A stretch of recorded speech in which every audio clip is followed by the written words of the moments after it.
शंकर के भक्ति करीब यहाँ बैठे हैं हम सब। ये भजन हो तकले है ना। वैसे तो सब भगवान जी मन के भजन के आने वाले आप मन लेते छव, लेकिन जो जगत के पालन करता है, जगला रचने वाला है ना, जिला के भूत भवन भोलेनाथ जी महाराज जी ने चट बोला है, वो भगवान भूत भवन भोलेनाथ महाराज जी के सुंदर सा भजन। आइए आप सब बढ़िया मेरी ताली से योग दे रहे हैं। राम ये कहना है का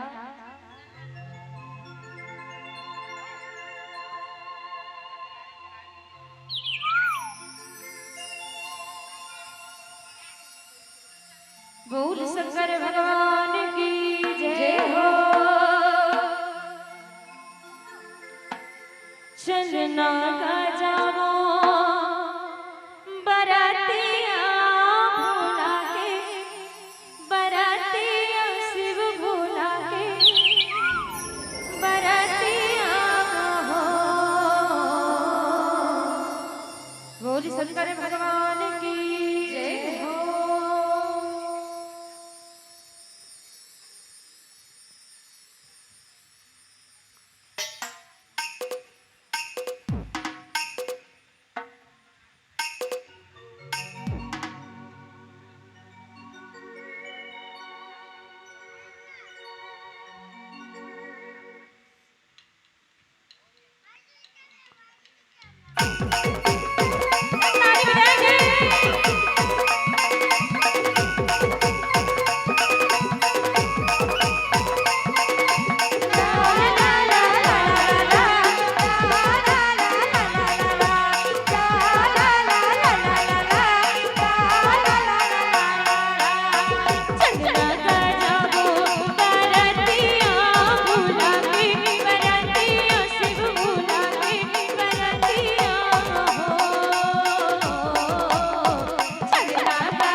शंकर